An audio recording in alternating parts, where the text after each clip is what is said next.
Okay folks, welcome back to the masterclass.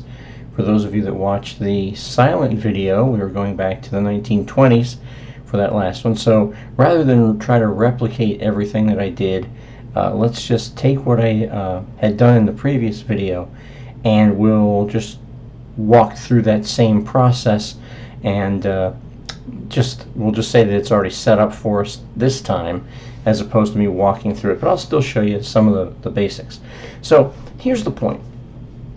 If you remember the last time we made a bunch of windows here that looked up this chart and brought back different values, and the idea was that that is how you bring the data from the sheets onto your one-page helper.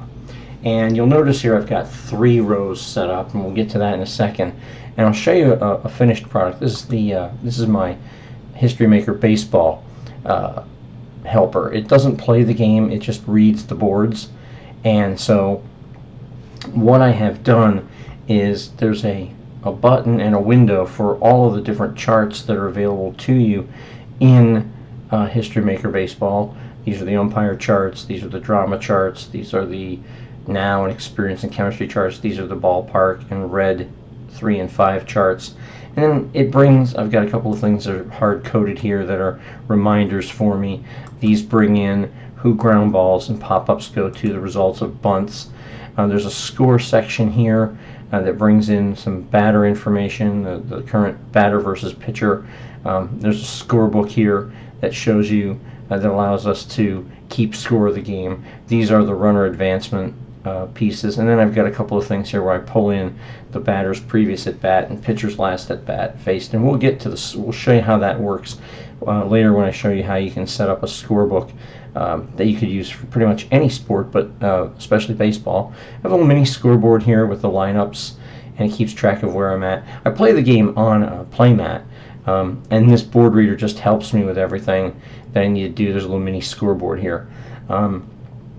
And this works for me, but for some of you, you might be like, well, that's a bit busy, it's a lot of stuff. And that's where today's video, window shopping, comes into play. How do you know what windows you want?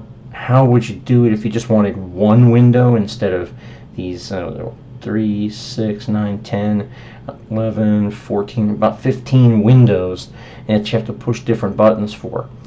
So we're not going to look at this one at all for the rest of the time, but we're going to show you how you can go from something that's kind of big and bulky and clunky to something more streamlined. So what we did is I had built this in the last version of this video, and here's how you do it. Remember we talked about having a control panel that's outside the boundaries of your regular helper, and this is where you're going to keep track of all the different things. So what I've done here is, if you remember, we did buttons, and you can do button labels by going to the button and in the formula bar doing equal and then picking the value over here in the cell, and it brings that back into the cell as a label. So if I don't like norm and I want to say regular, I type in reg, and you'll notice over here it switches that to reg. I could call it Brian, if I can only spell my name right. And it'll say Brian. We're going to call it norm. And what I've done here is I've created 3 versions of this normal chart and called it normal, special, and rare. It's the same chart. It uses a random die here. And if you remember, the previous chart didn't have this section in it. What I've done here is I've put a die roll, and that's the basic, integer of random times 6 plus 1. And then these are lookup values that look up in this field, and these row numbers here match with the columns that we want. So you've got this one here. If you look at the formula for it, it's Vlookup A10, so it's this value in this array, and B9 is the column in this table that it goes to, and then false means I'm looking for an exact match. So this is a 2, so it pulls in B, Adams, BB, AB, BB, and you can see that there. And special and rare did the exact same thing. The way we started our helper is that we had windows for each and every one of these. And so what I've done is I've linked these in a not a very special way. In this cell here, this first one, it says if BR7 equals 0, then put in 2 quote marks, which is the same as saying make it a blank, and if not, bring back norm B10. So BR7 is this this thing over here. I've created this thing called window control, and I've put the names of the windows here.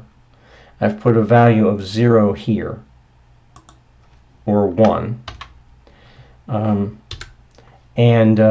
Then I've also put norm, spec, and rare. We'll get to what that is in a little bit. So they're all zeros. So what this says is if BR7 is equal to 0, this is BR7, then put in a blank. Otherwise, bring back the value in norm B10, which is this value right here. In the next one, it says if BR7 is 0, then blank. Otherwise, bring back norm C10, which is this value here. And then this one is if BR7 equals 0, put a blank, or norm F10, and I just decided that I'd skip a few columns and bring back that value. So I want the values here, here, and here. I've done that also for special and rare. It brings back the same 3 columns, but in the special one I'm linking to the spec fields, and on the rare row I'm hooking to the rare table. So if you do this way, you'd say, okay, Brian, but my window control looks pretty manual to me, doesn't it? It looks like I have to go in, and before I could roll norm, I'd have to type in a 1 and then hit the F9 key, and now that it's not 0, it's going to show me what value is there. And you're right, that would be a nightmare. It'll take you 15 times longer. It's not a helper at that point. It's just more of a, it's like flipping pages, and you pick the page you want to flip to. So how do we make this automatic? Well, now we got to deal with macros. So to deal with macros, you go to the Developer tab, and you click on Visual Basic, and you'll see this is all the sheets in your workbook. And then there's this thing called modules. And if you click on modules, all of the, now these macros were written in advance, but we'll show you how we do this at first. I'm going to delete this row here just for fun. And the first thing we do is, just so you get a sense of how this works, to set up a macro, what I always do, just to set it up, just to have it ready to go, is I will go, you have to go to a full window view here, always show the ribbon view. And I'm going to click on this little button down here. It's the macro recorder. So just turn it on. I'll give the macro a name called test. I'll click OK, and then I'll turn right around and I'll turn the recorder off. And what it does then on this module page, oh, maybe it doesn't. Oh no, it created another module, sorry. Create another module. There's the test. So this is your basic starting point for a macro. It starts with the command sub space and the name you give it, and then a left and right parenthesis paired. That's the opening line of the macro program. All of these little things with dashes, apostrophes, are comment fields. It says test macro, but I could put in testing the macro recorder. I can put anything I want in. I can put my name in. I can put Hi Bob in there. Doesn't matter. The macro itself is written in these blank lines with the addition of code. Now when you use the macro recorder, basically it will record everything that you do on screen, and then it turns it into something that's an automated feature. I don't want to do that for these. So what I'm going to do is I took this and I copied it over into module 1, and I created these different buttons. Let's focus just on this first one. I called it norm button, and then forget this call. But the first thing I did is I said, okay, how do you set the value at 0 or 1 whenever you're doing this? And the way you just set a cell value is to type in the command range, left parenthesis, left double quote, and then the cell number, end quote, right parenthesis, dot value equals 1, or equals 7, or equals 35, or equals 0, whatever you want it to be, you can make that in there. And then you put this calculate line in, and what that does is that's the same as pressing the F9 key. Okay. Then, after you've written that macro, you go back to the helper, you right-click on the norm button, and you assign a macro, and they'll be in alphabetical order. So I'll just pick norm button, click OK, and now watch what happens. I'm going to manually set this to 0. And now see how it turned to 1? Watch what happens. I hit spec. 1, rare, 1, norm, rare, spec, norm, rare, and so on. Now, there's two things at work here. If you notice, just look at this section here while I push the buttons. 1, 1, 1, 1, 1. And what I've done is I've added to the macro a thing called call reset windows. It's another macro, which you can just copy a macro and then change the lines as you want. Sub reset windows is that I set the range values to 0 for all 3 cells and then hit the F9 key. So every time you push a button, it resets all 3 of these values to 0, and then it goes on and does the rest. That's what this call reset windows does. So as you step through this macro, here's what happens. The button, when you click it, is tied to this macro. So when you click the button, it goes here and it says start the macro. Then go to the first line, call reset windows. It's basically saying go to another macro and run it first. And you can embed as many calls as you want. So when I do that, it jumps down to this reset windows and says, okay, start running reset windows. It sets range BR7 to 0, BR8 to 0, BR9 to 0. It hits the F9 key, then it ends. That's what the end sub means. And as soon as it does that, it jumps back to the macro it was running to go to the next line, which is range BR7 value equal 1. And then calculate is again the macro version of hit the F9 key. So I don't have to touch any keys other than clicking the button. So what that allows me then to do is have buttons that erase the previous and just keep allowing only that one item to show. So you can create as many windows as I did, 15, 16, 18, however many you need, but you got to remember, it's about what you want and about what makes sense for you and how you want to use the real estate. If you want to put a scoreboard, a much bigger scoreboard on here, if you want to track, you want to show the banners and pictures in larger font, or they're more visible, or they're near the top of the screen, then you may want to do a single all-purpose window. And I've built these windows here for that purpose, and we'll show you how that works in just a minute. So I built these 3 windows. In order for these 3 windows to be the norm, the spec, and the rare windows without having all this separate programming, you have to create a sheet called every. And on sheet every, you put the name of the button first as your reminder, and then you go to the individual pages and bring back the values that you wish to bring in, that you wish to display in the helper. So in this case, in these lines here, we said B10, C10, F10. So on every, on the norm sheet, we have B10, C10, F10. We do that for special. We do that for rare. It's a lot of setup. But once you have it set up, then you're in pretty good shape. And you can then go forward and add as many as you need. All the way down the page, you could have 35 pages, and you'd have to bring back these 3 values.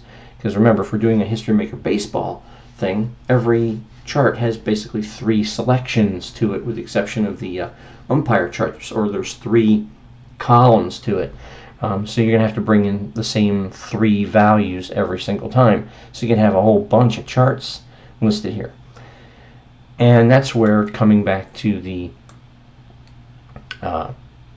control panel, these values here, norm, spec, and rare, are the values that we want to have to look up in the on this every page. So let's go back to the macros now. In these macros, I have already entered it, but I'm going to show you what I do. I'm going to take this command here, I'm going to copy it, hit enter to add a line. I'm going to paste it in there. Range BS14 dot value equal, and then you have to put this in quotes if it's a text field, spec. Well, I don't want it to be spec, I want it to be norm because I copied it from someplace else. And this macro says range BS14 value equals norm. This macro says range BS14 value equals spec, and this button says range BS14 value equal rare. And so what that does when we go back to the helper is, this is BS14. So what the macro does is every time it runs it now, it goes and resets the windows to 0. It then sets the range, the value in BR7 to 1, or BR8 to 1, or BR9, because again, these three things are three separate columns here. Remember, three separate windows. Now we're only dealing with one, which I've called current window. And then it goes and says, make BS14 equal to norm. Okay, so we're going to press the button a couple of times here. Oops, not that button. Press this button a couple times. And just watch this value right here, this rare value, this value. When I hit norm, it changes to norm. And that value in the multi-window format shows you the stuff off the norm page. If I hit spec, it takes the stuff off the spec page. If I hit rare, it takes the values off the rare page. And this changed. So I'll hit, just watch this and only this for a second as I go through the buttons. And you'll be able to see which window is now active. Okay? So what does that mean for our helper? Well, now in these formulas, what I do, instead of looking on individual charts, I've got this Vlookup, and we'll see if we can bring this up here in the formula. Yeah, it's going to be, oh, that's because I changed the let me do automatic. We're going to go here, we're going to hit this F2 button to show you the formula, and then I'm going to zoom in. Let's do this. Let's zoom to selection. Alright, and then we're going to hit the F2 button. So this is a Vlookup. So it says look up the value in BS14, and this is an absolute reference. That means it will only ever look at BS14. On the page called Every and the range A2 to D22, look in the second column of that array and bring back the value if it's an exact match. That's what that formula means. So if we go to Every, I have A2 to D22. I've actually highlighted this much because that allows you to then add more rows. It goes in and says if the find that whatever the value is. Right now it is, of course everything's all, let's go back to 100% view. Right now the value is norm, so it says look for the value norm in this table, and when you find it, bring back the value in the second column. The next window in the helper does the same thing, except it goes and looks for the value in the third column. And then this one looks the value in the fourth column of this array. So now when I hit the button, norm brings back B, Adams, and BB if we're doing separate windows for each different table. It also brings back B, Adams, BB if this is the multi-purpose single set of windows. So when I hit rare, D, Miso, BD, D, Minnesota, PD. Spec, A, Washington, BA, A, Washington, BA. Because the value in the current window is spec, and it looks for spec in this, and because these values are tied to the spec table values, it pulls it in. So that's how you can use a single all-purpose thing. So what would happen then, if we were to take this to its natural conclusion, you might drag this over here, let's say right in the middle, and then what you might do is you might say, well, I'm going to cut and paste these buttons in maybe a little control panel over here. And I may color code the buttons, you know, special. I might color code, so I've got to right click and go to shape format. Maybe I'm going to do this one's yellow, and then I have to go over to home and make the text black, and maybe the rare is red, let's just say. Again, go to shape format, shape fill, red, leave the text white.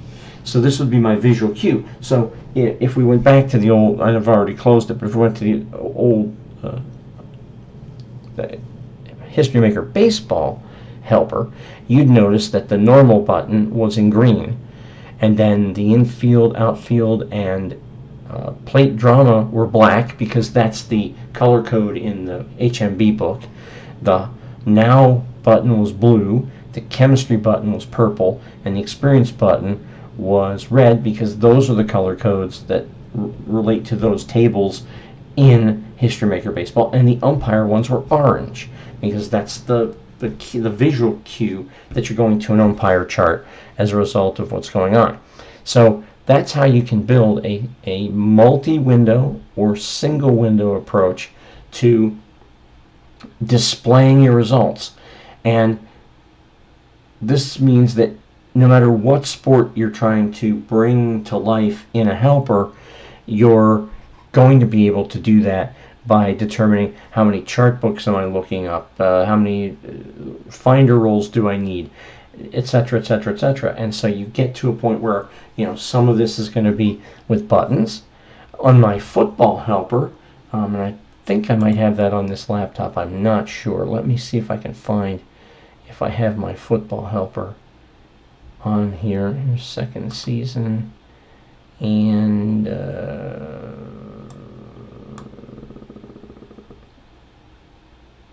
yeah, let's do this. I'll show you my football helper, which is a little different.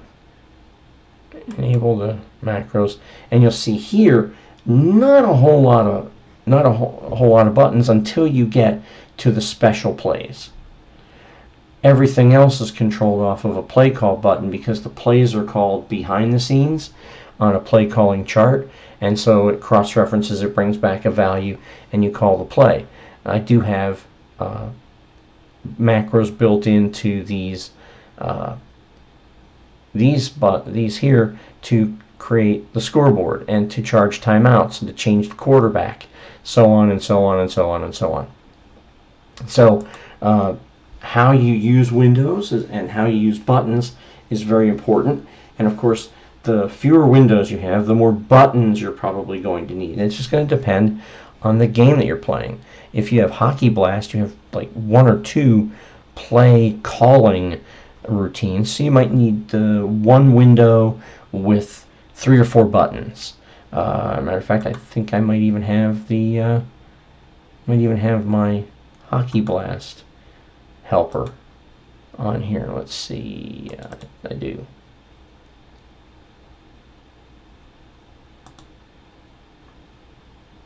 And here there's a button for the power play, and to change the goalies, to roll the dice, to move the clock, to do lulls, to do face-offs, to determine who scores the goal, who has possession, who has momentum, etc., etc. So you can do a whole lot of different things with windows and buttons, and it's just a matter of looking at your real estate. Again, you want to almost always build your you want to let me do that again. You want to build your helper with the always show ribbon because you need access to these commands. But you want to build it so that it is in full screen mode when you run it, because you won't need those commands. Every command you will have will be on a button somewhere on your helper that will allow you to just move right through and roll your dice or do the norm chart or do the rare chart, whatever you might have. So once again, apologies for the previous sound-free video, and we will save this particular work for next time when we continue on building a helper in this Excel Helper Masterclass. Thank you as always for your attention and for watching. Until next time, so long everybody.